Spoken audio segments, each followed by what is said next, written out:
네, 오늘은 성령의 불꽃이 퍼지다 사도행전 1장 24절에서 2장 4절의 말씀을 통해 말씀을 전하도록 하겠습니다.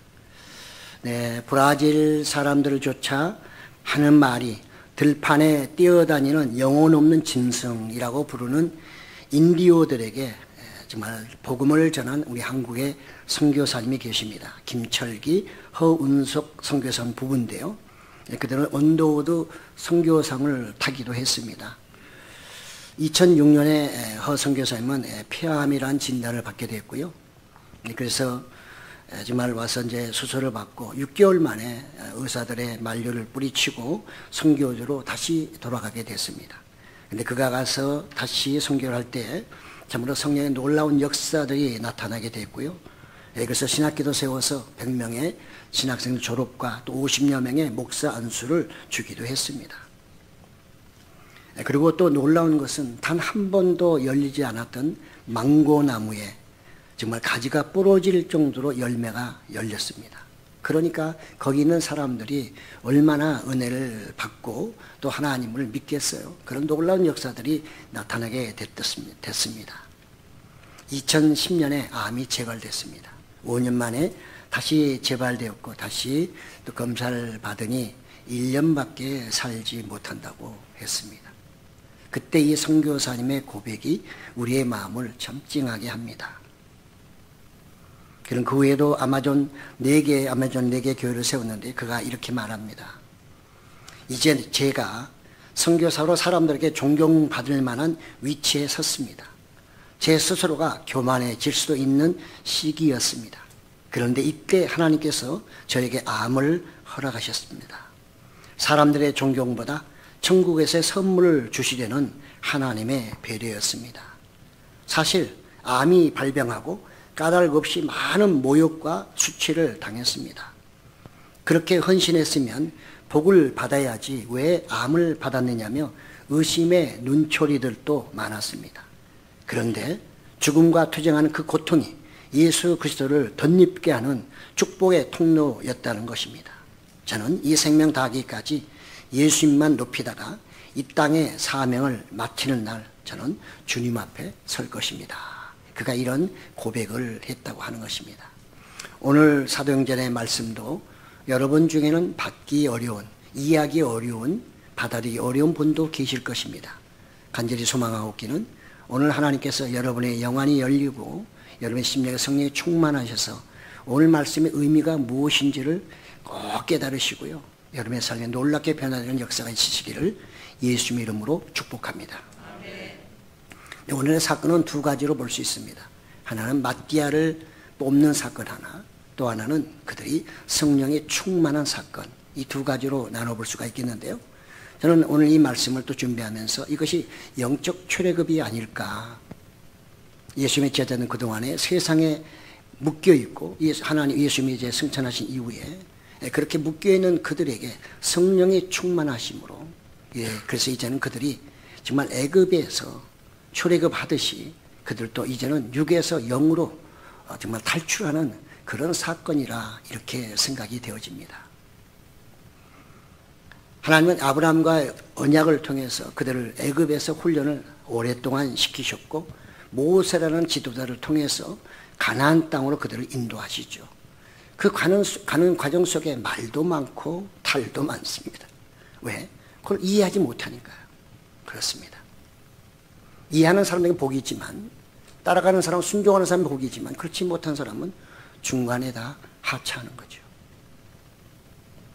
마찬가지로 예수님께서 부활하시고 이제 승천하신 후에 너희는 모여서 하나님이 약속하신 것, 하나님이 너에게 주시겠다고 하는 그 약속을 받을 때까지 기다려라.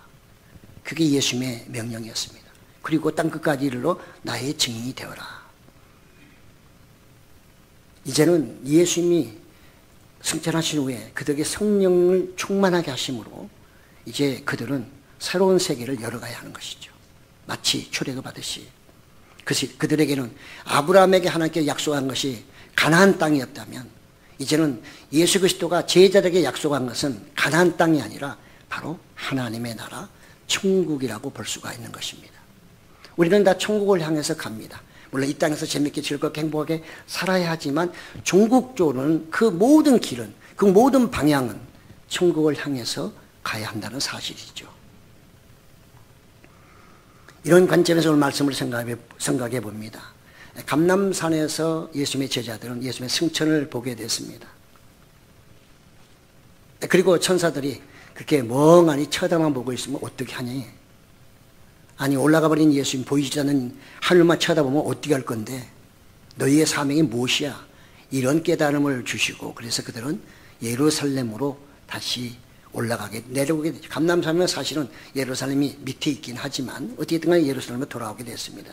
그들은 한 장소에 모여서 또 거기에는 120여 성도들도 함께 있으면서 열심히 먼저 기도했습니다. 그들의 1차적인 기도는, 야, 우리 가룟 유다, 우리 한 사람이 빠져버렸으니 이거 한 사람 채워야 되는 거 아닐까? 그들은 기도를 열심히 했을 것이고요. 그래서 그들은 결정을 했습니다.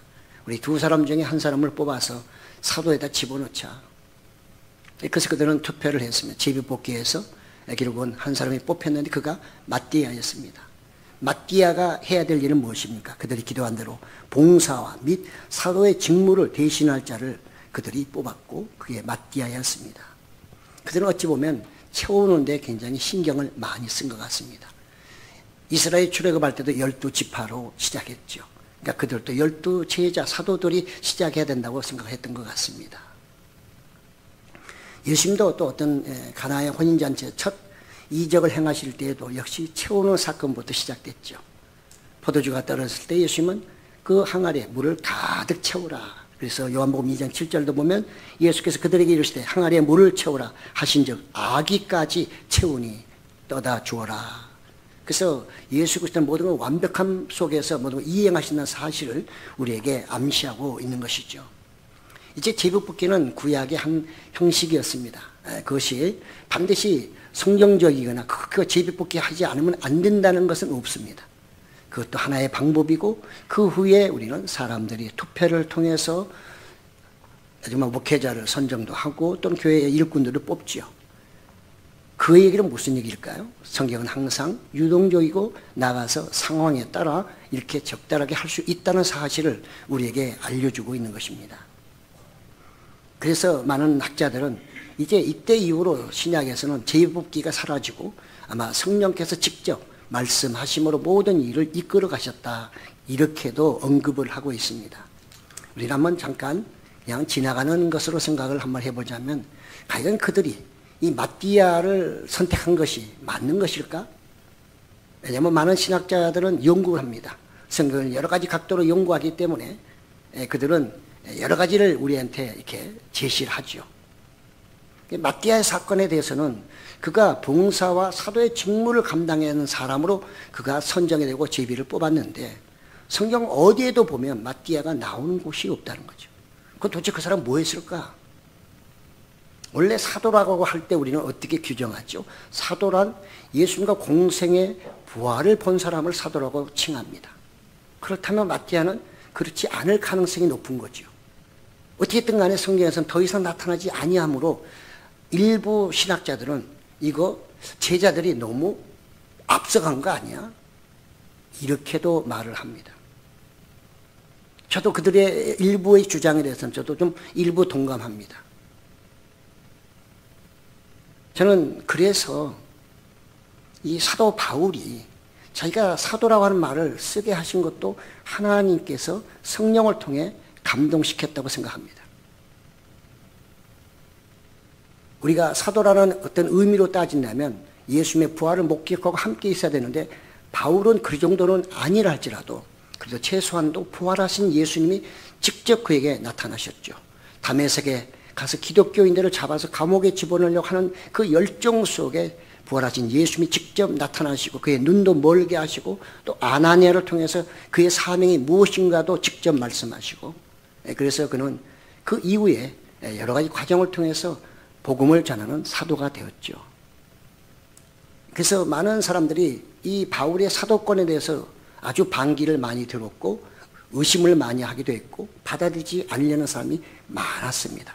그럼에도 불구하고 그 사도권이 뭐길래 바울은 자기의 사도권을 그렇게 강력하게 그걸 주장하고 그것을 지키려고 애를 썼을까요? 우리가 그걸 한번 생각한다면 이것은 단순한 자기의 주장이 아니라 성령께서 부활하신 예수님이 그에게 강력하게 주장했고 그에게 주셨기 때문에 그가 그 사도권에 대해서는 포기하지 않는, 그걸 지키는 그런 모습이라고 생각할 수가 있는 것이죠. 고린도전서 15장 9절에도 그가 이렇게 말하죠. 나는 사도 중에 가장 작은 자라. 나는 하나님의 교회를 박해하였으므로 사도라 칭함받기를 감당하지 못할 자이다. 그렇지만 주님이 나에게 나타나시고 그렇게 나에게 명령하셨기 때문에 나는 사도라고 칭함해.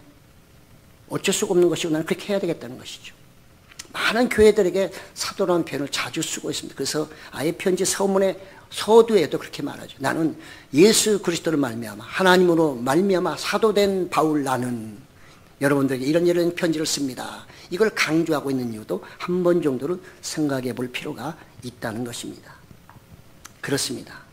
이제 이렇게 해서 12명이 채워졌습니다. 어찌됐든 간에 하나님이 어떻게 하시는지 우리는 잘 알 수는 없지만요. 우리의 생각으로 또 뭐 지나치게 판단할 필요는 없으나 혹시라도 우리의 신앙생활, 우리의 교회 모든 삶 속에 사람들의 생각이 기도를 많이 했기 때문에 그것이 반드시 하나님의 뜻이라고 착각할 수도 있지 않느냐 하는 반문을 제기하는 거죠. 네, 그렇습니다. 사람이 하는 것은 항상 완벽하지 않다는 것, 또 하나님의 나라는 상황적이라는 것도 우리에게 알려주고 있는 것이죠. 때가 오순절입니다.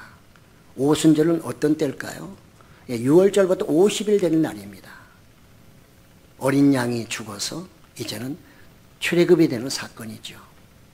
그리고 보리를 심어서 이제 끝나고 밀의 추수를 이루는, 그래서 예수님도 한 알의 밀이 땅에 떨어져 썩으면 많은 열매를 맺고의 의미가 바로 오순절의 의미입니다. 그 오순절은 뭔가 가득 채워진 것, 완성됐다는 의미, 그게 바로 오순절의 기본적인 의미거든요. 나중에는 많이 바뀝니다. 성령이 내려왔다는 성령의 강림을 오순절로 보기도 하고요. 또 유대인들은 나중에 출애굽 때에 시내산에서 복음을 받았던 그것을 그들은 오순절이라는 이런 개념으로 그들은 또 쓰기도 합니다. 어찌됐든 간에 이 오순절은 바로 이제 하나님의 어떤 완성되는 시점이라고 볼 수가 있는 거죠. 거기에서 바로 오순절의 성령 강림이 임하게 된 것입니다. 그렇기 때문에 이 오순절의 성령 강림은 단순한 성령의 임하심이 아니라 예수님께서 제자들에게 하신 말씀, 아버지께서 너희에게 주시겠다고 약속한 그 선물을 받기 위해서 너희 기도하라는 그 기도 속에 그들에게 임한 사건입니다. 이건 보통 사건이 아닌 것이죠. 아브라함에게 하나님이 약속한 건 뭡니까? 너로 내가 이 가나안 땅을 너희 후손들에게 주겠다. 많은 민족의 아버지가 되게 하겠다. 이런 약속이었잖아요. 그러니까 예수님이 지금 제자들에게 하신 하나님이 너에게 주시겠다고 하는 그 약속은 그냥 간단한 늘 하는 그런 약속이 아닌 것입니다. 이건 대단히 중요한 약속인데 그게 바로 성령 강림, 성령 충만이라는 사건인 것이죠.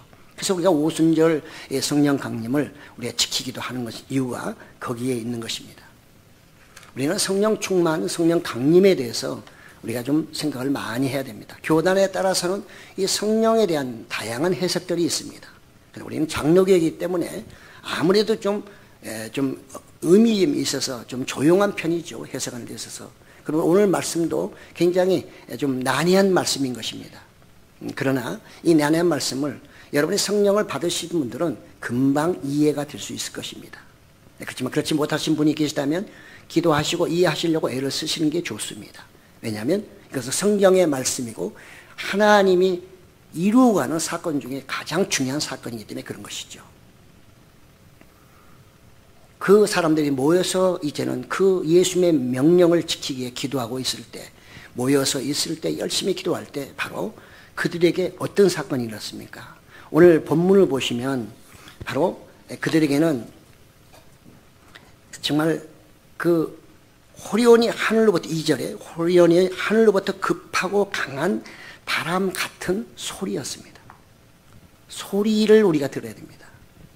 우리는 사람들이 성령 충만하면 막 뭔가 움직이고 막 이렇게 하는 아주 황홀한 어떤 환경, 배경, 그 다음에 그렇게 사람들이 막 움직이는 그런 것만 연상하는데 오늘 성경에 먼저 우리에게 말씀하는 것은 그 강하고 세찬 바람 같은 소리라고 말씀하고 있어요.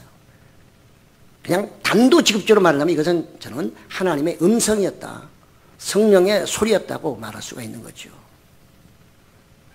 근데 이것을 우리는 다르게 너무 지나치게 해석해 버리면 나중에 우리 신앙이 엉뚱한 길로 갈 수 있다는 것입니다. 그렇습니다. 큰 세찬 소리가 그들의 귀에 들렸습니다. 이것은 그들의 귀에뿐만이 아니라 한두 사람에게 들린 것도 아니고 그곳에 있던 모인 모든 사람들이 다 들을 수 있도록 가득 찼다, 소리가 가득 찼다고 하는 표현을 쓰고 있습니다. 그러면 거기 있는 모든 사람들은 다 이것을 들었다, 그 소리를 들었다는 말입니다. 그들은 난생 처음이었을 것입니다. 친밀하면서도 인격적이고 이 강력한 성령의 임하심을 난생 처음 그들은 아마 체험을 했을 것입니다. 원래 성령이라는 것은 바람 또는 생기라는 뜻도 갖고 있습니다. 그러므로 이제 그들에게는 바람 같은 어떤 그런 정말 생기가 그들의 귀에 들렸던 것이고요. 그것이 여러 가지 상태로 나타나는 것을 우리가 볼 수가 있습니다. 우리는 예수님께서도요, 세례 요한에게 세례를 받을 때 하늘문이 열리며 그 다음에 뭐라고 그래요? 소리가 있어. 소리라고 하는 말을 쓰고 있어요. 이는 내 사랑하는 아들 기뻐하는 자라, 이렇게 말씀하셨잖아요. 바울도 다메섹에서 아까 말씀하셨잖아요. 그가 다메섹에서 예수님 만날 때도 사도행전 9장 4절에 보면 땅에 엎드려져 들음에 소리가 있어 이르되 사울아 사울아 내가 어찌하여 나를 박해하느냐. 지금 여러분들은 뭘 듣고 계십니까? 여러분은 저만 보고 계시나요? 저만 보면 아무 의미가 없어요. 저는 연예인이 아니고 연기하는 사람이 아니기 때문에. 그런데 왜 이 자리에 앉아 계신 거죠? 바로 설교를 듣기 때문에 앉아 계신 것이죠. 말씀을 듣기 때문에 앉아 있는 것이고, 그 말씀을 들으면서 제 오른손이 움직이는 것도 보시기도 하고 입이 움직이는 것도 보이시기도 하지만 중요한 건 뭐예요? 메시지입니다. 무슨 말을 하고 있나, 성경을 어떻게 풀고 있나, 성령 오늘 어떤 말씀을 하고 있나, 이걸 여러분이 귀담아 듣고 있잖아요. 이게 성령 충만, 이게 가장 기본인 것입니다. 그 때문에 성령 충만이라는 것은 뭐 갑자기 어디서 막 이런 것이 아니라 하나님의 말씀을 들음으로써 이루어진다는 사실을 우리에게 암시하고 있다는 사실이죠. 그래서 우리는 모세도 소리를 들음으로 그가 지도자가 되었고, 세례 요한도 하늘로 올라갈 때 나팔 소리 같은 큰 음성이 들렸다, 이렇게 말씀하고 있습니다. 그러면 하나님은 분명히 음성을 통해서 우리에게 말씀하고 있는 것입니다. 그들은 그 음성을 듣자마자 거기서 놀라운 성령의 충만함의 역사가 나타난 것입니다. 순서를 잘 생각하셔야 돼요. 성령은 임하셨고 충만한 이후에 그들에게 나타난 모습들인 것입니다. 그런데 우리는 모습을 먼저 생각하는 거죠. 성령 그러면 모습을 먼저 생각하면서 성령을 정의하려고 하는 것입니다. 그러니까 그런 모습이 나타나지 않으면 그 사람은 성령 충만 안 하는 사람이고, 그런 모습이 나타나면 어찌됐든 간에 성령 충만하다고 착각할 수 있다는 거죠. 때로는 맞을 수도 있겠지만 틀릴 수도 있는 것입니다. 왜냐하면 무속인들도 이단들도 그런 이상한 행동들은 충분히 하고도 남기 때문에 그런 것입니다. 중요한 것은 그 입에서 그가 어떤 메시지를 듣냐가 훨씬 중요하다는 것을 우리에게 강조하고 있는 것이죠. 그래서 신명기에서도 하나님 뭐라고 이스라엘 백성들에게 들으라 들으라, 땅이여 들으라, 하늘이여 들으라, 계속 들으라는 말씀하는 이유가 바로 거기에 있는 거죠. 여러분들이 말씀을 들을 때, 설교를 들을 때 그것이 나에게 은혜가 되지 않는다면, 그에게 나에게 깨달음이 없다면, 그것이 나를 변화시킬 수 없다면 성령의 강력한 역사가 여러분이 일어나지 않는다고도 볼 수가 있는 것이죠. 왜? 하나님의 말씀이라면 그 말씀은 능력의 말씀, 권능의 말씀이기 때문에 그 말씀을 들으면 내적인 변화가 반드시 올 수밖에 없고요.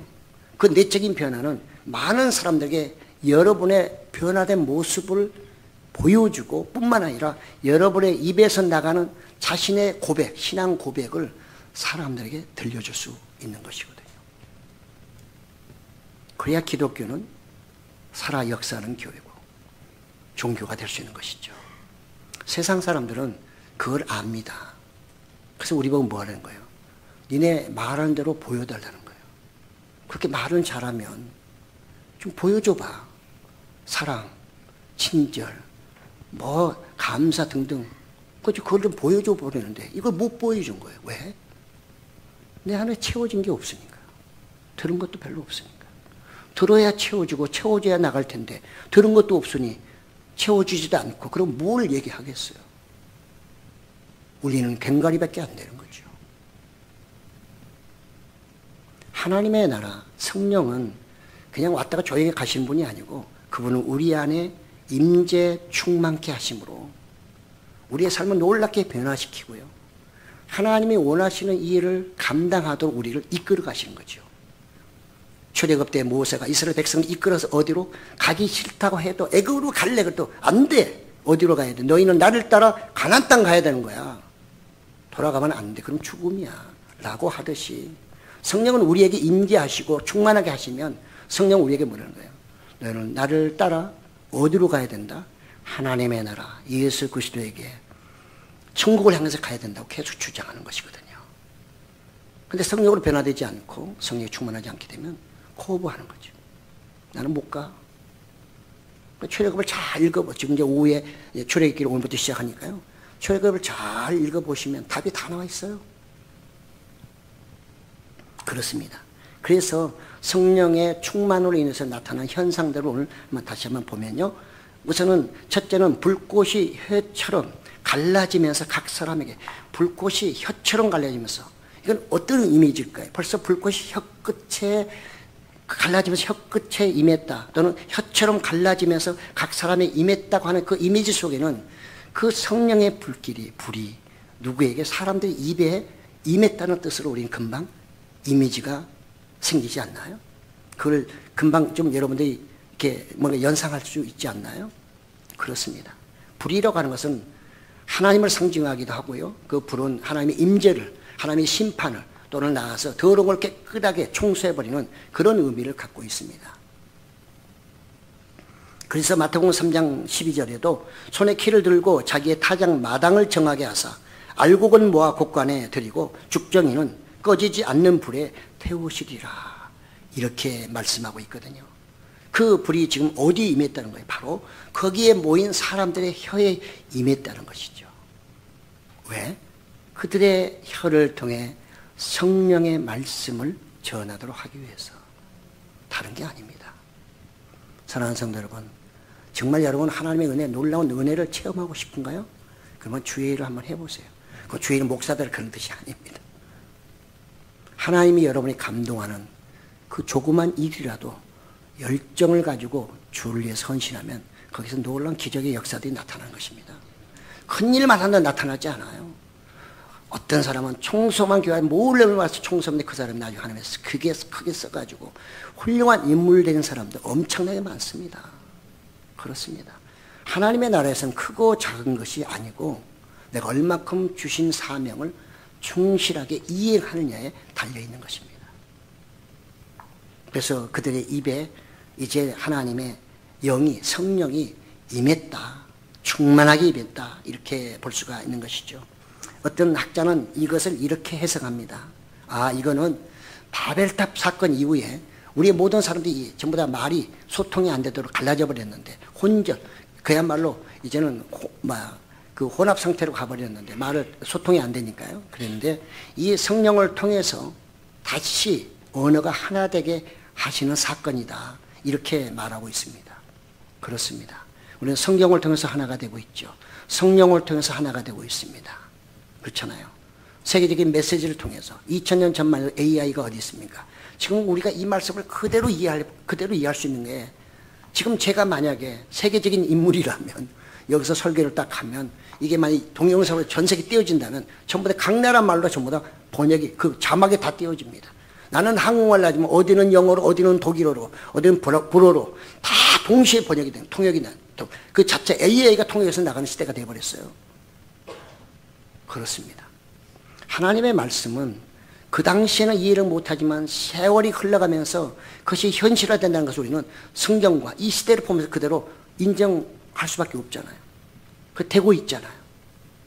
그렇습니다. 하나님의 말씀 그래서 진리이고 하나님은 어쨌든 간에 예수 그리스도 이름으로 온 세계가 하나가 되게 하시고 있는 것이죠. 그래서 우리는 예수님 성경을 통해 하나로 만들어지고 있는 것을 경험하고 있습니다. 둘째는 성령은 듣기도 하고 보기도 한다는 사실입니다.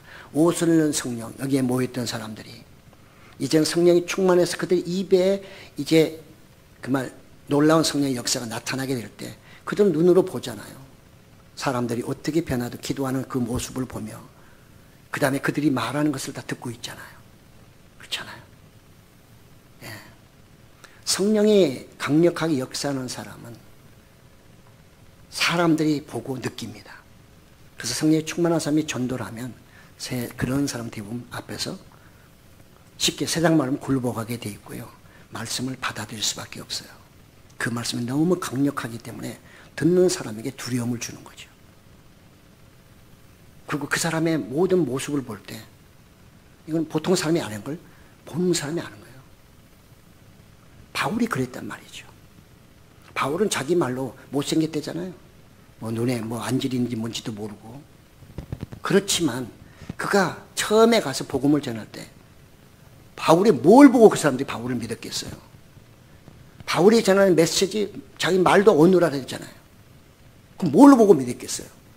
그의 입에서 나오는 유창하지는 않지만 성령의 역사는 놀라운 능력의 말씀이 선포되고 그 다음에 그 모습을 볼 때 사람들이 거기에서 엎어져 버린 거죠. 그래서 교회가 세워진 거예요. 짧은 시간에. 예. 오늘날도 이런 일은 많이 있습니다. 특히 선교지에 가면 이런 일들이 굉장히 많이 나타나고 있습니다. 그렇습니다. 성령의 역사하심은 들을 수도 있고 볼 수 있는 것입니다. 우리 하나교회 또 여러분들이 성령의 충만하심을 통해 역사를 통해 많은 사람들에게 메시지를 전하고 많은 사람이 여러분을 통해 하나님을 볼 수 있는 그런 은혜가 충만하시기를 예수님의 이름으로 축복합니다. 네, 마지막으로는 셋째로는 성령 충만하면 다른 언어들을 말하게 하셨다는 것입니다. 그렇습니다. 성령이라는 분은 원래 하나님의 영, 예수님의 영으로 우리는 다 이해를 하기 때문에 이분은 태초부터 계신 분이에요. 갑자기 어디서 생기신 분이 아니에요. 네, 오순절에 갑자기 생기신 분이 아니란 말이죠. 이분은 원래 계신 분이고 또 제자들에게도 그때마다 나타나셨을 것입니다. 그러나 그때는 성령의 충만이라기보다는 성령의 임재 정도로 우리는 이해할 수 있습니다. 우리는 성령 세례와 성령 충만을 많은 학자들이 이것을 분류해서 이해하고 있습니다. 성령 세례라고 하는 것은 예수님을 믿고 죄를 회개하게 되면 우리의 죄가 깨끗하게 씻김받아서 한 번에 이루어지는 신분의 변화입니다. 내가 태어나면 대한민국에서 태어나면 대한민국 사람이 되면 영원히 대한민국 사람이 되듯이 예수를 믿고 성령 세례를 받으면 성령의 인침을 받게 되면 그 사람은 하나님의 사람으로 신분이 변화가 되는 것입니다. 그는 다시 아무 때나 뭐 쓸데없이 뭐 해가지고 신분이 막 바뀌고 그러지 않습니다. 이거를 단회적 사건이라고 합니다. 성령 세례는 한 번이면 돼요. 요즘에 이상한 데는 성령 세례를 날마다 받아야 된다고 얘기합니다. 그런 성령의 근거가 없는 것입니다. 예수님을 믿음으로 한 번 내가 성령 세례를 받으면 그건 끝입니다. 그래서 우리가 그런 것들을 보통 이면적으로 밖으로 드러낸 게 뭐예요? 내가 어디서 세례 받았다 그러면 세례를 2번 주지 않습니다. 한 번만 세례를 받으면 되기 때문에 성령 세례는 내적인 것으로 우리의 구원의 결정적인 요소가 되고 이것은 단회적 사건입니다. 한 번 성령의 세례를 받으면 2번, 3번 받을 필요가 없어요. 그러나 성령 충만은 다른 것입니다. 성령 충만이라는 것은 하나님께서 이 성령을 받은 사람들에게 사명을 주시게 될 때에 그 사명을 감당하도록 하기 위한 능력입니다. 그래서 성령 충만해야 신의 은사도 나타나고 그 다음에 이런 뭐 방언도 하게 되고 또 나가서 때로는 여러 가지 주님이 주신 지혜, 봉사, 헌신 이런 것들이 하나의 달란트로 나타나는 것이거든요. 그러니까 성령 충만 안 하면 기본적으로 나는 원래 부진한 사람, 그래서 일을 열심히 하더라도 이 사람은 반드시 어느 때가 되면 엄청난 시험에 들어서 교회를 떠나게 돼 있어요. 그건 왜 그러냐면 그건 성령 충만하면서 하는 게 아니기 때문에 그런 거예요. 성령 충만해서 하게 되면 절대로 그런 데 시험 들지 않습니다. 왜? 내가 하는 게 아니고 하나님이 성령이 하시기 때문에. 네, 그래서 그 사람들 하는 말이 뭐예요? 아이고 너무 수고 많아 이렇게 힘들어서 어떻게 막 하면 뭐라 그래요? 이거 제가 하는 게 아니고요. 난 즐거워서 해요. 이건 하나님이 하시는 거고 성령이 하시는 거예요. 이렇게 얘기하는 게 성령 충만한 사람들의 똑같은 답변인 것입니다. 그러나 사람의 힘으로 나의 의지로 하게 되면 그런 말은 가면 갈수록 나오지 않습니다. 온갖 것껏 모든 것 시험 들어버리고 자랑 칭찬하지 않으면 그 일을 하고 싶지도 않고 왜 나만 하냐고 원망 불평으로 치닫게 되죠. 이거는 성령 충만한 사람이 아닌 것입니다. 성령 충만으로 살아가는 사람은 그때부터 내가 내 인생을 사는 게 아니에요. 성령이 나를 이끌므로 따라가며 살아가는 삶이죠. 그렇다고 뭐 형편없이 살아요? 아니요. 성령 충만하면 기쁨이 충만하고요. 그다음에 삶의 기쁨이 즐거움이 있어요. 늘 기뻐, 늘 웃고 다녀요. 예. 그러니까 성령 충만하기를 원하죠. 그러니까 성령의 열매를 맺게 되죠. 그런 것이 없다면 누가 성령 충만하기를 원하시겠어요? 지금 이 오순절 사건은 성령이 충만해서 이 성령의 불꽃이 퍼지게 할 수밖에 없는 사건이잖아요. 지금 전국에 전 세계적으로 모여있는 사람들이 오순절을 지키려고 지금 예루살렘에 와 있단 말이죠. 바로 옆에 거기에 모인 그들에게 성령의 불꽃을 혀에다가 전부 다 임하게 함으로 인해서 그게 뭐예요? 그 성령의 충만함이 뭘로 나타나는 거예요? 방언으로 나타나는데 새 방언. 이거는 그냥 우리가 따따따 하는 그런 방언이 아니에요. 고린도 방언이 아니란 말이죠. 오순절 방언은 내가 지금 원래는 한국말만 해야 되는데 한국말 하는 게 아니라 나는 한국말로 하는 것처럼 했지만 말이 영어, 외국 사람이면 영어로 나갈 수도 있고 독일어 하는 사람도 있고 불어 하는 이렇게 현지 사람 오늘날 우리가 사용하는 그 말로 나갔단 말이에요. 그게 오순절 방언이에요, 여러분. 그래서 고린도 교회는 방언하면서 그 방언 때문에 말이 많잖아요. 왜? 알아듣는 사람이 없으니까. 그러나 오순절 방언은 거기에 있던 사람, 외국에서 온 사람들이 자기네 말로 뭔가 하니까 가서 들어보니 이건 뭐야? 우리나라 뭐 누가 하지? 하는데 그게 말로 끝나는 게 아니라 그 안에 뭐가 있어요? 복음이 있단 말이죠. 그래서 그걸 듣고 그들이 성령의 이 정말 불꽃이 그들에게도 옮겨짐으로 말미암아 그들이 다시 각처에 가서 그것을 전하게 되고 노막교회가 그래서 세워진 것이 아니냐 이렇게도 말하는 이유가 거기에 있는 것입니다. 그래서 오늘 제목이 성령의 불꽃이 퍼지다는 뜻입니다. 하나님의 성령 충만하게 하신 오순절에 성령 충만하게 하신 것은 이거는 단회적인 사건이고 그 이후에는 이렇게 되었던 기록이 없습니다. 이거는 왜? 거기에 모이는 수많은 외국에서 온 사람들, 유대인이지만 절기를 지키러 왔던 사람들에게 동시에 효과적으로 빠른 시간 내에 하나님의 복음, 예수 그리스도의 복음을, 생명의 복음을 전하는 그런 사건이기 때문에 그렇게 하나님이 하시기 위해서 그들에게 불꽃 같은 그것을 입술에 다 임하게 하심으로 그걸 전함으로 그들이 그걸 듣고 가서 예수를 믿게 됐다는 것입니다.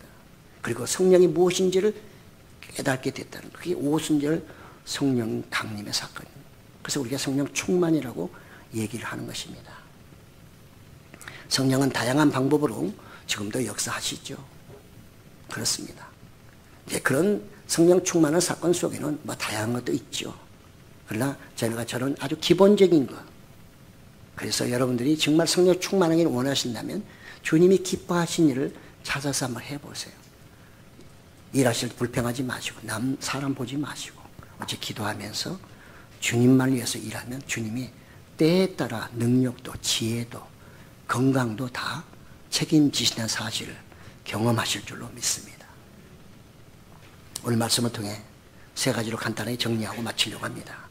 오늘 우리에게 주는 교훈이 뭘까요?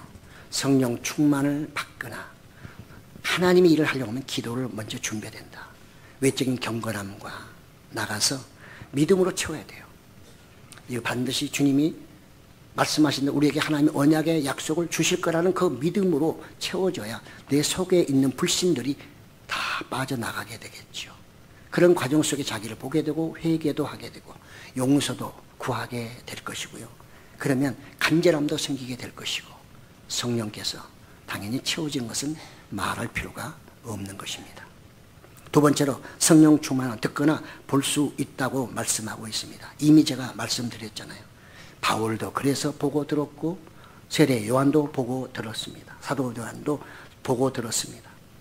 복음을 전하는 사람이라면 누구든지 보고 들을 수 있습니다. 사랑하는 성도 여러분, 사람을 보면 저는 신통방통한 사람도 아니고 무슨 엄청난 은사를 가지고 있지는 않지만 그래도 어떤 사람을 보게 되면 대충은 듣고 보게 됩니다. 그 사람이 어떤 사람일 거라는 추측을 하게 되지요. 그건 제가 하는 게 아니라 성령께서 때로는 저에게 알려주실 때도 있는 것입니다.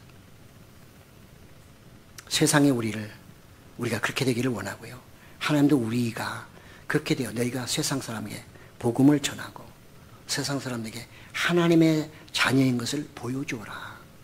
이렇게 말씀하고 계신 것이죠.